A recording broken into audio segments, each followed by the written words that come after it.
Hello, world. It's your girl D, and I'm dropping in with your threefold 3.3 for Isaiah 14, verses 28 to 31. This is the nugget of truth that God spoke to me as I read the scriptures. So, the first part of Isaiah 14, as we have read it, was more of a taunt that the Israelites were speaking against their enemies. And obviously, the biggest enemy was Satan himself. The second part, however, is the part that really moves me because this is the part where God Himself is speaking against the enemies that dared to rise up against the ones that He loves. And He is speaking definitively about what He is going to do to them. And let me be sure and certain to say it right. It's not just God, it is the God of heaven's armies who is speaking, and that's exactly how he says it. And he says that when he speaks, no one can stop him. And I just feel so secure when I hear those words. Now, as I'm listening to this, God also shows me something that is so profound, which is how we waste so much energy and so much time keeping track of grudges and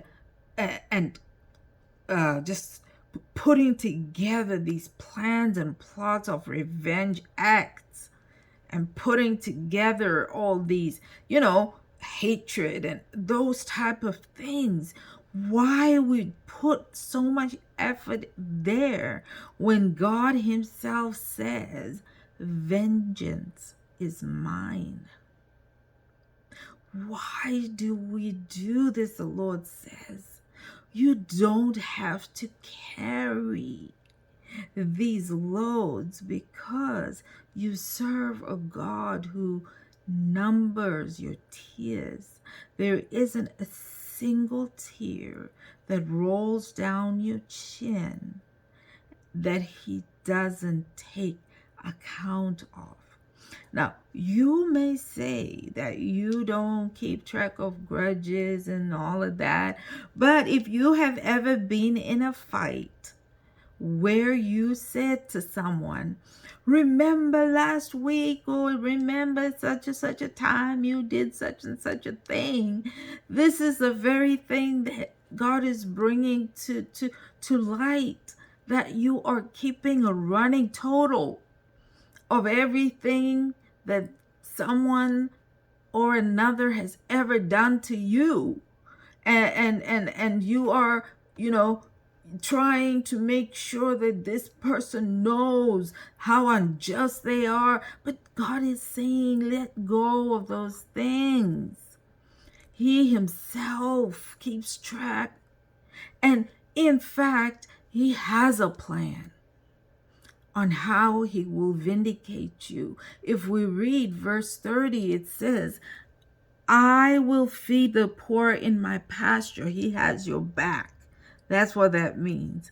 And then He says, I will wipe you out with famine. And now He's talking to you, to the Philistines. He says, I will wipe you out with famine and destroy the few that remain. So He already has a plan. He knows how He's taking them down. So now you don't have to plan out and keep track of what everybody has done to you. Instead, put your energy towards doing good.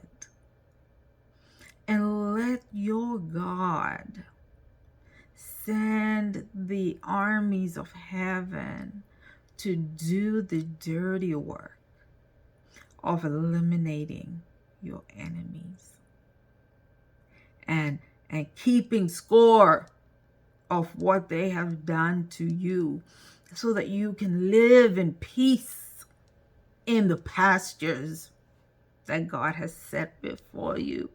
Isn't that just sweet? That's it. That is my threefold 3.3 for Isaiah 14, verses 28 to 31. You remember now, there is power in the Trinity.